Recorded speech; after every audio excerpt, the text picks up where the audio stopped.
Hi everyone, welcome to My English. My name is Hira. Today I will be discussing with you IELTS reading. This is going to be an introductory video, and in this video we are going to cover general instructions relating to reading section. We are also going to look at the difference between academic and general reading, the different question types, and some master strategies and tips that will help you in doing your exam. Now let's come to general instructions. Now, if we talk about general instructions, timing is the key, my friends. The time of the reading test is 1 hour. This includes the time needed to transfer your answers to an answer sheet because there is no extra time that you're given for this. There are 3 sections that you are supposed to complete with a total of 40 questions in all. You are also given some basic instructions in their actual test, which are: number 1, do not open the question paper unless you're told to do so. Then next is write your name, candidate number in the space at the top of the page. Now, when you're doing the computer-based test, you will be given 3 user IDs and 3 passwords. The user ID will be the number that will be same for listening, reading, and writing. Then the passwords will be different for all the 3 tests. So you have to key in the username and the password, and you have to check your credentials, then you have to start the test. That's what the difference between computer-based and paper-based. The next instruction that you're told is read the instructions for each part of the paper very carefully, which means the word limit. Another instruction is you have to follow chronological order. If it is given in the order of appearance, then you have to be writing it according to the order of appearance only. Right? Next is answer all the questions, of course, because there is no negative marking, so you may never know the answer. You have just guessed it may also be correct. So please attempt all the questions. And finally, write your answers on the answer sheet. Use a pencil. And if you're doing a computer-based test, you'll still be provided with a rough paper and a pencil or a pen, so you can make notes if you wish to. Now we are going to look at the difference between academic and general reading test. So the difference between the two is due to the number of passages and text types. There are 3 sections in both general and academic. The only difference is in academic reading, you are supposed to read 3 long reading passages with then tasks are there. The text may be descriptive and factual, they can be discursive, they can be analytical, and they include non-verbal material as well, like diagrams, graphs, illustrations, etc. The texts are usually taken from books, journals, and newspapers, so they're always authentic. Now, if we talk about general reading tests, you get again 3 sections, but section 1 contains 2 or 3 short factual texts. Section 2 contains two short work-related factual texts.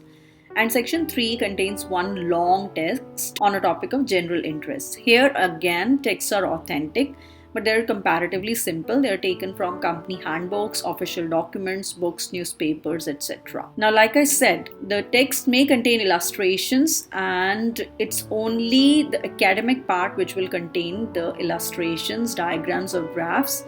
The general reading does not usually include such things, but in listening, it may include a map. Now let's take a look at the type of questions that you are going to get in your reading test. So first is multiple choice questions. Now, multiple choice questions are of 2 types: multiple choices with multiple answers, multiple choices with single answers. Then we have short answer type questions. The maximum word limit for any answer is 3 words. The answer that you have to write is not more than 3 words, or only 1 word, or not more than 2 words. Then there will also be a case where you will get and or a number. So that will be done like this. If it is 2 words and or a number, so you can write 2 years old. So you are writing years old in words and 2 as a number, which means 2 words and a number. But if you also write 20 years, so 20 numbers and years in words, that will still be considered correct if the answer is correct, of course. Then the completion type questions where we have notes, table, summary, flowchart, diagram, completion, and then we have yes, no, not given and true, false, not given. So true, false, not given are usually related to the factual information, and yes, no, not given are usually associated with opinions and views. Then we have classification questions, matching lists or phrases, choosing headings for paragraphs or sections of a text. So these are the different type of questions that you can get in your IELTS. Now the next thing is master strategies and tips. The first thing is skimming and scanning. Skimming is reading the passage to get the general idea of the content. This should be done before you deal with the questions. Matching headings is the only question that comes before the passage. So skim read means you read the passage within 2 to 3 minutes and not longer than that. While reading, you should also underline the main points. Now this is possible only in paper based. Now when you're doing the computer based, you can still highlight with the neon color. So do that if you come across any main point or any keyword that you feel. Scanning means reading for details. Scanning is the ability to locate the information quickly. Very important, you're not there to understand the whole passage. So your task is there to find the answers to the questions. Your ability to locate specific information and then to comprehend the 1 or 2 sentences that contains the answer is what is tested. There are only 2 questions, I think, namely matching headings and choose a title, that requires the complete understanding of the passage. So for the other type of questions, you don't really need to understand the whole passage. The answers are based on the location of the information, that's all. So it is also important that you develop your speed reading skills, because this test has a strict time limit.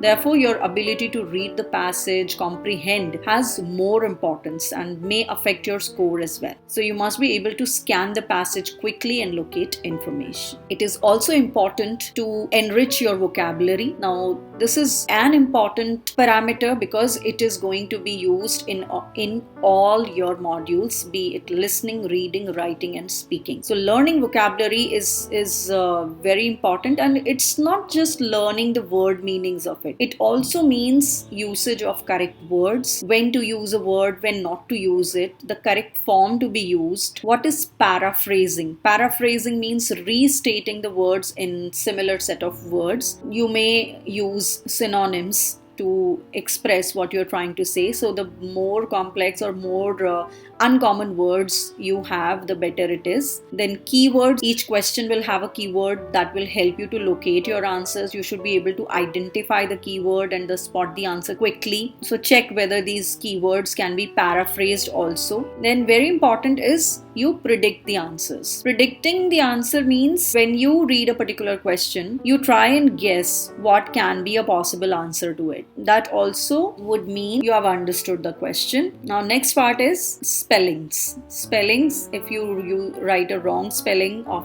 you type a wrong spelling, then your answer will be marked wrong. So be sure whatever you're writing is of correct spelling. Grammar, of course, answer to all the questions, especially the completion type questions. Sentence completion, summary completion, they should be grammatically correct, because if you use wrong grammar, it will be considered incorrect. So when we talk about grammar, punctuation, capitalization is very important. Now you are the best judge of yourself. Only you know what is your weakness. So when you know your weakness, you can correct and improve yourself as well. Try accepting your weaknesses and working on them. Review your performance each time, and of course practice regularly. Take the practice tests, because this will help you improve reading skills. Practice different types of questions to enhance your vocabulary. Choose a reliable source for your preparation.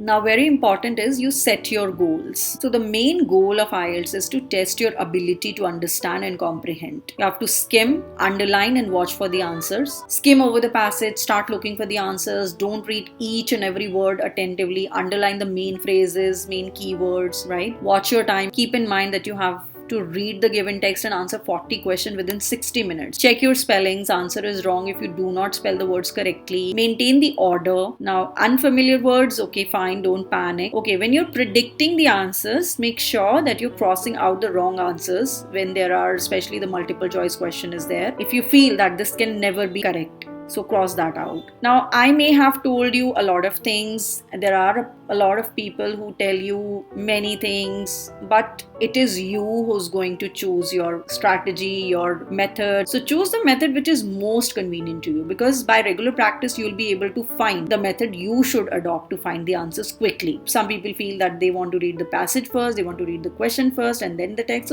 So you have to take your call. Either read the text first, then the questions, or read the question first, then the text. Choose the one that you feel is better. And last but not the least, read as much as you can. Cultivating the reading habit and reading a variety of topics is going to take you far, not for this test alone. So you may read topics like history, science, culture, social and natural sciences, English newspapers, magazines, travel brochures, encyclopedia, Wikipedia, English storybooks. So all these resources are going to be of great help. I hope you like this video. Do give it a thumbs up. Please share among your friends who are preparing for IELTS. Be safe. Take care. Bye-bye.